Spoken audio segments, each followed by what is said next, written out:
સૌરાષ્ટ્ર પટેલ સેવા સમાજ દ્વારા આજે મને અહીંયા અમારી કંપનીનો અનુભવ રજૂ કરવા બદલ આમંત્રણ આપ્યું એ બદલ પૂરી ટીમનો ખૂબ આભાર.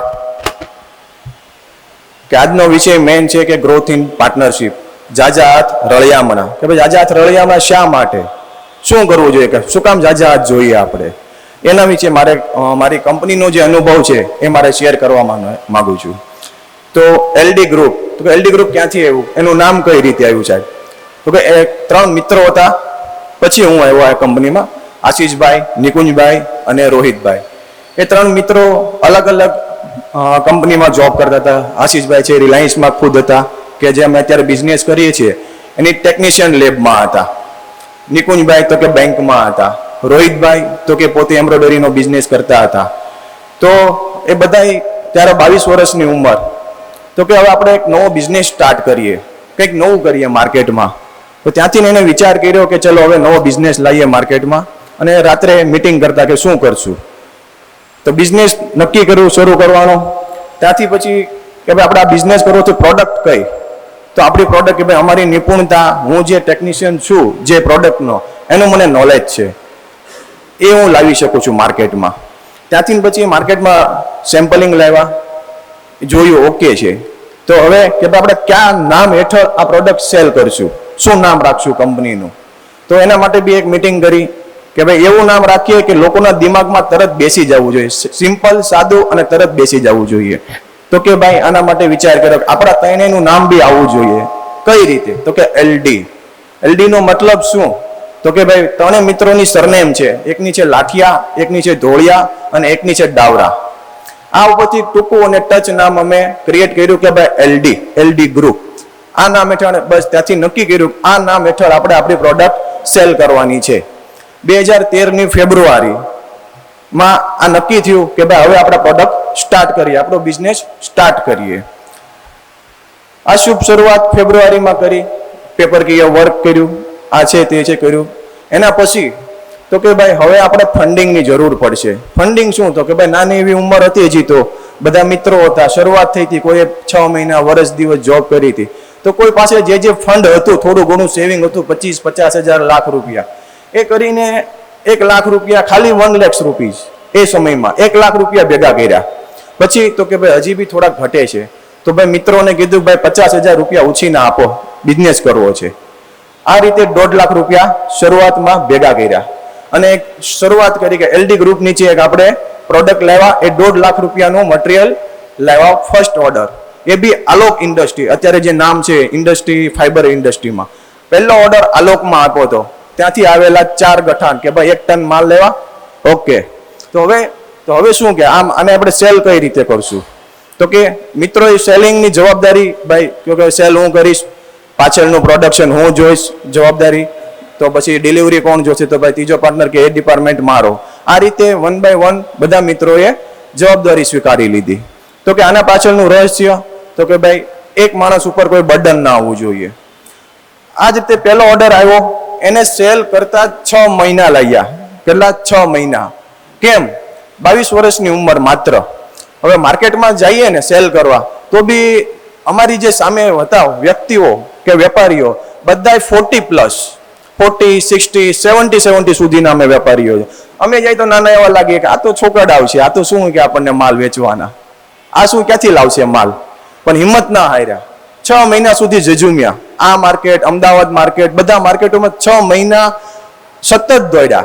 6 મહિના પછી ઓર્ડર આવ્યો પહેલો, ત્યાં સુધી અમે ઝઝુમ્યા. તો એ હાર્યા નહીં, હિંમત નથી હારવાની કે આપણા માર્કેટ કવર કરવું છે તો કરવું છે. આ રીતે એલડીની શરૂઆતનો પહેલો ઓર્ડર 6 મહિને આવ્યો હતો. પછી તો કે ધીરે ધીરે ગ્રોથ ચાલુ થયો 6 મહિના પછી. પછી નવા ઓર્ડરો આવ્યા, ધીમે ધીમે 1 બાય 1 સ્ટેપ ઉપર થતા ગયા. તો પાછા ફંડની જરૂર પડી કે ભાઈ મોટો બિઝનેસ કરવો છે તો તમારે ફંડ જોઈએ. 1-1.5 લાખ રૂપિયાથી જે શરૂઆત થઈ હતી એ તો ખાલી સિમ્પલી પહેલું પગથિયું હતું ચડવા માટેનું. પછી તો કે ભાઈ લાખો રૂપિયા જોશે, એનું શું કરશું, ક્યાંથી લાવશું? 3 મિત્રો પાસે જે પોતાની ઘર હતું અથવા હોમ લોન મળે એમ હતી, ક્રેડિટ લોન મળે એ લીધી. પછી તો કે ભાઈ પોતાના જે હોમ લોન હતી એ બી અમે ત્યારે એક સમયે વરાછા બેંક જ આપતી હતી આપણા ફાઇલ વાળા મકાન ઉપર. એના સિવાય કોઈ બેંક આપણને નહોતી આપતી.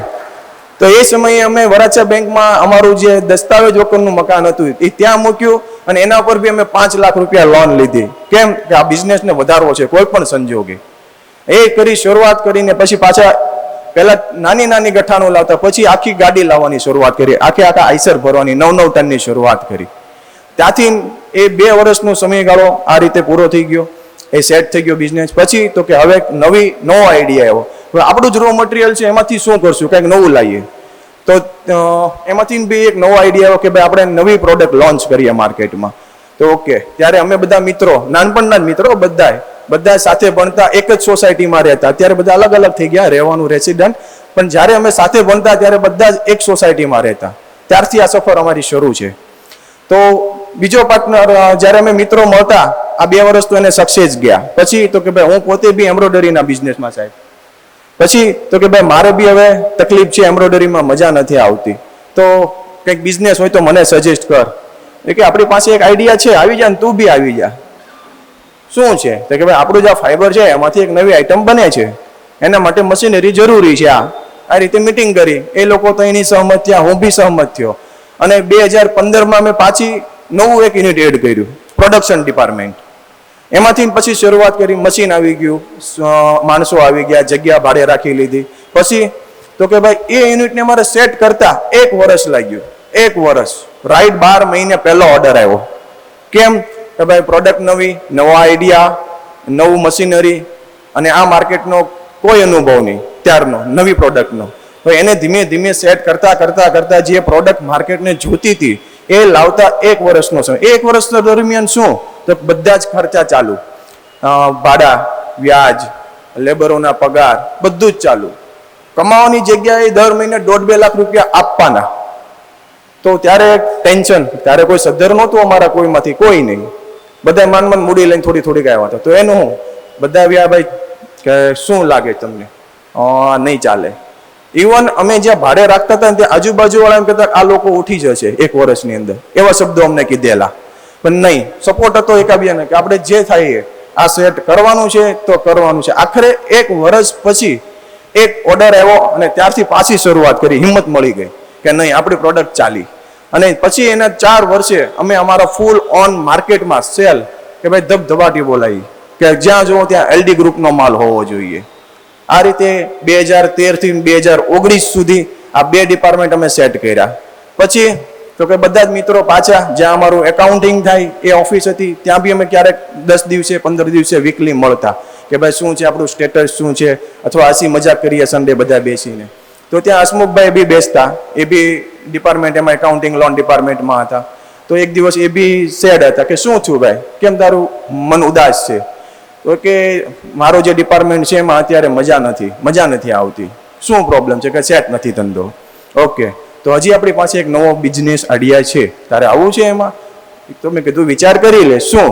તો કે જ્યાં અમારી આ 2 પ્રોડક્ટ સેલ થાય છે ને ત્યાં જ તારી પ્રોડક્ટની જરૂર છે, કે ઉપર ફિનિશિંગ માટે ફેબ્રિકની, કે અમે તો રો મટીરિયલ આપીએ જ છીએ, તો તારે ત્યાં આ બધું જ ફેબ્રિક ત્યાં યુઝ થશે. આપણી પાસે બધું જ લાઈન છે, તારે ઓનલી માર્કેટ જોવાનું છે. માર્કેટિંગનો માણસ છે પાછો એ, કારણ કે એણે MBA કરેલું અને માર્કેટિંગ બી કરેલું. તો એ માર્કેટિંગનો માણસ, અમને ખબર હતી કે આ માર્કેટિંગ આ માણસ કરી શકશે. તો અમે એને પૂછ્યું ભાઈ આ આઈડિયા છે તારી પાસે, લેવો છે? ઓકે હા, કે મને ડન. 2019 જેવું સ્ટાર્ટ કર્યું, 1 વર્ષની અંદર કોરોના આવી ગયો. બધાને ખબર છે કે શું પરિસ્થિતિ આવી હતી 2000 કોરોનામાં. પાછું 2-3 મહિના ડાઉન, બધા જ બિઝનેસ ડાઉન. પાછું જેવું માર્કેટ ચાલુ થયું પાછો એકડો ઘૂંટવાનો. નવે ધીમે બળ કરતા કે ભાઈ થઈ જશે, એકાબીજાનો સપોર્ટ. શું થશે? બનશે. લેબરો હાચવવાના, એ સમયમાં શું થશે? થઈ જશે સપોર્ટ, હિંમત રાખો, થઈ જશે. આ કરીને બધાનો એકબીજાનો સપોર્ટ મળ્યો. 2021થી માંડીને 2025 અત્યારે એક ડિપાર્ટમેન્ટ ફૂલ ઓન માર્કેટ. તમે ગમે ત્યાં અમારી લાઈનમાં પૂછશો તો 80% ઓલ ગુજરાતમાં કસ્ટમરો અમને ઓળખે છે. 80% લોકો કે ક્યાંથી માલ આવતો, કે LD ગ્રુપમાંથી. આ અમારી એક 2013થી 2025 સુધીની 12 વર્ષની અમારી એક નાની એવી સફર છે. પછી હું તો કે ભાઈ આજનો મેન મુદ્દો આપણો શું છે? ઝાઝા હાથ રળિયામણા. કે ભાઈ ઝાઝા હાથ રળિયામણા શા માટે? ભાગીદારી શા માટે કરવી જોઈએ? શું કામ કરવી જોઈએ? ભાગીદારીના ફાયદા શું? તો કે ભાગીદારી આપણી કમજોરી દૂર કરવા માટે જરૂરી છે. આપણી કમજોરી શું છે આપણને ખબર હોવી જોઈએ કે ભાઈ હું પોતે છું તો હું પ્રોડક્શન નથી કરી શકતો, હું સેલ કરી શકું છું, મને સેલની આવડત છે મારામાં, પણ પ્રોડક્શન તો કે પ્રોડક્શન માટે મારે એવો સારો ભાગીદાર ગોતવો જોઈએ. એવું નહીં કે મામા ફઈના કે મિત્ર ગમે એને ઉપાડી લેવાના, એનામાં કંઈક નિપુણતા હોવી જોઈએ કે ભાઈ એ લાઈનમાં બેસ્ટ કરી શકે એમ છે, તો એ જોવો તમે પાર્ટનરમાં. એટલે અમારામાં જોવો તો એક પાર્ટનર છે સ્પેશિયલ પ્રોડક્શન. તમે એની ટાઈમ આ બિલ્ડિંગનું કોઈ પણ વસ્તુ આપી દો ને એ રિપેરિંગ કરી દેશે, પ્રોડક્શન બી કરી દેશે, વસ્તુ બી રિપેરિંગ કરી દેશે, એવો માણસ છે મારી પાસે. પછી આનાથી શું થાય તો કે ભાઈ તમે તમારું જે વર્ક છે એ લોડ ઓછો કરી શકો, એના માટે તમારે બીજા માણસો માટે ડિપેન્ડ નથી રહેવું પડતું. બહારથી બોલાવો કે ભાઈ ક્યારે આવશે આપણું મશીન, ક્યારે સ્ટાર્ટ થશે, 2-3 દિવસ, હપ્તો. અમુક સમય એવી ફેક્ટરીઓ છે કે ભાઈ 7 ડેઝ માણસો માટે બહારથી બોલાવવા પડે તો ફેક્ટરીઓ બંધ રહે છે. એ નહીં, અમારી પાસે એવી ટીમ છે કે અમારી ફેક્ટરી 1 કલાકમાં કે 7 કલાકમાં 7 કલાકમાં બી અમે ચાલુ કરી દઈએ, ગમે એવો ફોલ્ટ આવ્યો હોય ત્યાં સુધીની તાકાત છે. પછી તો કે ફેમિલી અને કંપની વચ્ચે સમય બેલેન્સ કરવા માટે તમે એકલા માણસ હો તો ભાઈ પ્રોડક્શન ચાલુ છે તમારું અહીંયા અને ઘરેથી ફોન આવે કે ભાઈ આપણા બાબાને બહુ તાવ આવી ગયો અથવા બીમાર પડી ગયો છે તો તમારે હોસ્પિટલ જવું પડશે, અને એ જ ટાઈમે તમારું મશીન ખોટવાય તો તમે કોને પ્રાધાન્ય આપશો? ઓબ્વિયસલી ઘરે. છોકરાઓને તમે હોસ્પિટલ લઈ જશો, પહેલો પ્રશ્ન એ જ આવશે તમારો, ભાઈ મારે ત્યાં જવું પડશે, તો પ્રોડક્શન તો કે બંધ થઈ જશે. કેમ? પાછળ કોઈ છે જ નહીં. કારીગર તો શું કરી દેવાનો છે, ખોટવાઈ ગયું છે, હું બેઠો છું, લેબર મેન્ટેનન્સ કરો તો હું ચાલુ કરી દઉં, ઓકે. એની જ જગ્યાએ અમારી જે ટીમ છે એમાં મારે પ્રોબ્લેમ આવ્યો હોય હું તરત ફોન કરી દઉં, ચાલો હું આવું છું, કહી દઉં ભાઈ આશીષભાઈ તમે જ્યારે આ હેન્ડલ કરી લેજો. એવન 1 કલાકની અંદર મારું પ્રોડક્શન બી ચાલુ થઈ જશે, અને હું 2 દિવસ ના આવું હોસ્પિટલે હોઉં તો મારી કંપનીને એક પણ ઊણી આંચ નથી આવતી. કેમ? જાજા હાથ છે અમારી પાસે, 10-10 હાથ છે. એક પણ ડિપાર્ટમેન્ટ આજ સુધી આ 12 વર્ષની અંદર કોઈ દિવસ માણસ વાટે કે અમારી પાસે ઊભો નથી રહ્યો. શા માટે? જાજા હાથ છે. માર્કેટિંગ અને R&D માટે ભાગીદારી જરૂરી છે. માર્કેટિંગ તો કે માર્કેટિંગ તો એકલો માણસ એ કરી શકે, હા કરી શકે, પણ જાજા હાથ કરે અને એકલો માણસ કરે એમાં બહુ ફરક છે. કેમ? તો એકલો માણસ કરે તો એ જો માર્કેટિંગ કરવા જાય તો અહીંયા પાછળનું કોણ હેન્ડલ કરે? તો કે માણસો. માણસો જે કરે અને ભાગીદાર કરે એમાં જમીન આસમાનનો ફરક છે. આજની તમે જુઓ સમય અનુસાર તો બહુ ફરક છે. માણસ તો કે એને કેટલી સેલરી છે તો કે 500 રૂપિયા પર ડે, 1000 રૂપિયા પર ડે, તો એમ જ વિચાર છે 10 થી 5 મારે કામ કરવાનું છે, મારે 1000 રૂપિયાનું કામ કરવાનું છે. એનો કોઈ પણ માણસ નોકરી કરતો છે ને જોવાનું તમારે એનો 1000 રૂપિયા સેલરી હશે ને તો એ ફેક્ટરીમાં 1000 રૂપિયાનું જ કામ કરીને દેશે મારા અંદાજ પ્રમાણે. પછી એની જ જગ્યાએ આપણો પાર્ટનર હોય તો કોઈ પણ ટાઈમ ભરીને તમે ના હોવ તો એ ફેક્ટરી રનિંગ રહી છે. કોઈ પણ પ્રોડક્શન હોય, સેલ હોય, એનું રિપેરિંગ હોય તો કરી આપે છે. એટલે માર્કેટિંગ માટે બી પાર્ટનરશિપ જરૂરી છે. પછી કે R&D કરવું હોય, તમે પોતે R&D કરવું હોય તો તમે સેલ ના કરી શકો, અથવા તમે પ્રોડક્શન બી બધું જ ડિપાર્ટમેન્ટ તમે એકલા હાથે ના કરી શકો, એના માટે અલગ અલગ માણસો જ જોઈએ. તો અમારી ટીમ છે એમાં કોઈ સેલ જોવે, કોઈ R&D જોવે, કોઈ પ્રોડક્શન જોવે, બધા અલગ અલગ ડિપાર્ટમેન્ટ સોંપેલા છે. તો એનાથી અમને એક R&Dનો બી ટાઈમ મળે છે કે ભાઈ હવે આપણા પ્રોડક્ટ છે એમાં થોડુંક નવા સમય પ્રમાણે શું ટેકનોલોજી લાવવી જોઈએ, શું ઇનોવેશન લાવવું જોઈએ, એ બી અમે એક ઇઝીલી વેથી કરી શકીએ છીએ. પછી તો કે અમારી સાહેબે મને એક વખત પૂછ્યું હતું, મેં મિટિંગ કરી હતી કે ભાઈ તમારી આ 12 વર્ષ ભાગીદારી ચાલી, આટલી બહુ ઓછી ચાલે છે, ઓછે જુસ હશે કે 12 વર્ષ ભાગીદારી ચાલવાનું રહસ્ય શું તમારી પાસે? બસ મેં કીધું મિત્રો અને મિત્રો પ્રત્યે એક સમજણ. તો કે કેવી સમજણ? તો કે ભાઈ બધા જ નાનેથી મોટા સાથે થયા છે, બધા જ એકબીજાની શું ભૂલ છે, ક્યાં એનો પ્રોબ્લેમ છે એ બધા જાણીએ છીએ.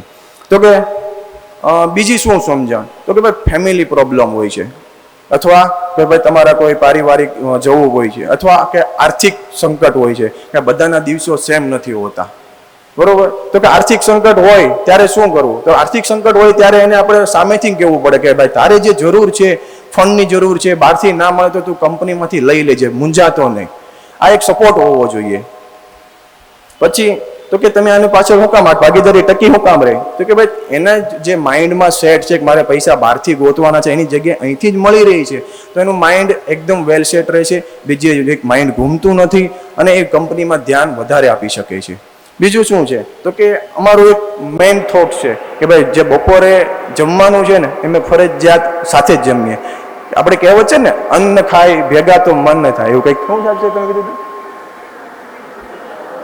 હા, એ અમારું ફરજિયાત એ જ છે કે ભાઈ ફરજિયાત અમારે બપોરે જમવાનું સાથે, ગમે એટલા ભાઈ 2 વાગે 2:30 વાગે ફરજિયાત સાથે જમવાનું. આનાથી શું ફાયદો થાય? તો કે આનાથી એ ફાયદો થાય, તમે સવારે મોર્નિંગમાં જાઓ ફેક્ટરી પર 10, 11, 12 વાગ્યા સુધી કન્ટિન્યુઅસ સવારે જાઓ એટલે વર્કલોડ હોય જ. એ વર્કલોડ પૂરો થાય પછી તમે જ્યારે જમવા બેસો ત્યારે તમારી પાસે 30 થી 35 મિનિટનો ટાઈમ ફ્રી માઇન્ડ હોય છે. તો ત્યારે જે સવારમાં કોઈ પ્રોબ્લેમ આવ્યો હોય, કોઈ પાર્ટી આપણને હેરાન કરતી હોય, આ છે તો એ બધા જ પ્રશ્નો છે ને જમતા જમતા અમે રજૂ કરી દઈએ, આ પાર્ટીમાં પ્રોબ્લેમ છે, આ છે, તો ત્યાં બેઠા બેઠા બી સોલ્યુશન આવી જાય. જો તમે ભેગા જ નહીં થાવ, એકલા એકલા ખાઈ લ્યો તો તમે કોને કહેવાના? આ બી ફાયદો છે. પછી તો ગ્રોથ માટે શું કરવું જોઈએ? ભાગીદારી પેઢી છે તમારી, અને ગ્રોથ માટે શું કરવું જોઈએ? તો કે અમે બધા મિત્રો અથવા અમે જે સેલ્સ પાર્ટનરો છીએ એ દર મહિને અમારું પોતાનું હેલ્ધી કોમ્પિટિશન હોય છે. કે કેવું કોમ્પિટિશન? કે ભાઈ સેલ્સનો ટાર્ગેટ આપીએ કે તું કેટલું સેલ્સ કરીશ, કે ભાઈ હું આટલું કરીશ. 3 ડિપાર્ટમેન્ટનો અમે સેલ્સનો ટાર્ગેટ મૂકીએ છીએ. આ રીતે હેલ્ધી કોમ્પિટિશન કરવાથી બી માર્કેટમાં તમે એક્ટિવ રહ્યો કે મારે આટલું સેલ કરવાનું જ છે આ મહિને કોઈ પણ સંજોગે, તો એનાથી બી એક સેલ વધે, તમારી પાર્ટનરશિપ ને કંપનીનો ગ્રોથ વધે છે. પછી કંપનીમાં બધાને પોતાની અનુકૂળતા પ્રમાણે તો અમે કામ સોંપી દીધેલા જ છે, એટલે એમાં બી કોઈ પ્રોબ્લેમ નથી. પછી કામની વહેંચણી કર્યા પછી શું? તો કે એ ડિપાર્ટમેન્ટની સંપૂર્ણ જવાબદારી એ જ પાર્ટનરની, કે ભાઈ એને કોઈ પણ નિર્ણય લેવાની સંપૂર્ણ જવાબદારી, સ્વતંત્રતા, આપ 100% સ્વતંત્રતા આપી દેવાની. એવું નહીં તું એ નિર્ણય શું કામ લીધો, અને એ નિર્ણય લીધા પછી પણ જો કોઈ પ્રોબ્લેમ આવે તો બી અમે એક ઇન હાઉસ મિટિંગ કરીએ કે ભાઈ શું પ્રોબ્લેમ આવ્યો છે, આ નિર્ણય તે લીધો તેમાં શું પ્રોબ્લેમ હતો, કે આ પ્રોબ્લેમ આવ્યો છે. એના લીધે એ બેસીને જે સોલ્યુશન લાવવાનું પાછું, એવું નહીં તે નિર્ણય લઈ લીધો તો હવે તું સોલ્યુશન લાવ, એવું નહીં. પાંચે ભેગા થઈએ અને એ પ્રોબ્લેમને સોલ્યુશન લાવવાનું. પછી તો કે એમ છતાંય સોલ્યુશન ના આવે અને કંપનીને કોઈ પણ નુકસાની જાય તો એ નુકસાની અમે કંપનીમાં જ નાખી દઈએ. એવું નહીં તે નિર્ણય લીધો તો એ તારે જ ભોગવવાની છે, ક્યારેય નહીં. 1 લાખ, 5 લાખ, 10 લાખ, 20 લાખ ગમે એટલી નુકસાની આવે એ કંપની ભોગવશે. તું પાછો નવો નિર્ણય લે અને પાછો નવો શરૂઆત કરી દે. આમે ભૂલી જઈએ. પછી પ્રેઝન્ટ ઇન વર્ક પ્લેસ. સારામાં સારું જો ભાગીદારીનું એક પાસું હોય ને તો પ્રેઝન્ટ ઇન વર્ક પ્લેસ. 5 ભાગીદારો એક જ ઓફિસમાં બેસીને વર્ક કરીએ છીએ. અત્યારે ઘણી ભાગીદારી પેઢીમાં શું હોય છે કે ભાઈ 2 ભાગીદાર હિડન હોય, 2 ભાગીદાર અહીંયા હોય, 1 ભાગીદાર બહાર હોય. તો એકચ્યુઅલી જે પોઝિશન છે ને એ કોઈને ખબર જ ના હોય. જે 2 જ્યાં હોય એને જ ખબર હોય કે આ ભાગીદારીમાં શું પ્રોબ્લેમ છે. તો આ બી એક ફાયદો છે ભાઈ, જ્યાં અમે 5 બેસીએ છીએ એક જ જગ્યાએ, તો એનાથી અમને મોટો ફાયદો એ છે કે અમે અમારા ત્વરિત નિર્ણયો લઈને અને ભાગીદારી પેઢીને આગળ વધારી શકીએ છીએ. અમે લેટ નથી થતું. અને આજનો જે વિષય છે આપણો કે ભાઈ ઝાઝા હાથ રળિયામણા, તો અત્યારના સમય પ્રમાણે તમારા ધંધાના વિકાસ માટે ઝાઝા હાથ રળિયામણા જરૂર છે 110%. પછી એ સારો આપણો કોઈ એમ્પ્લોયી હોય કે ભાગીદાર હોય, પણ ઝાઝા હાથ જરૂરી છે. એકલા હાથે આ કામ મોટી કંપની હકાવી શક્ય નથી. આ અને એલડી ગ્રુપની જે પ્રગતિનું કારણ છે તો એ છે અમારા ઝાઝા હાથ રળિયામણા. તથા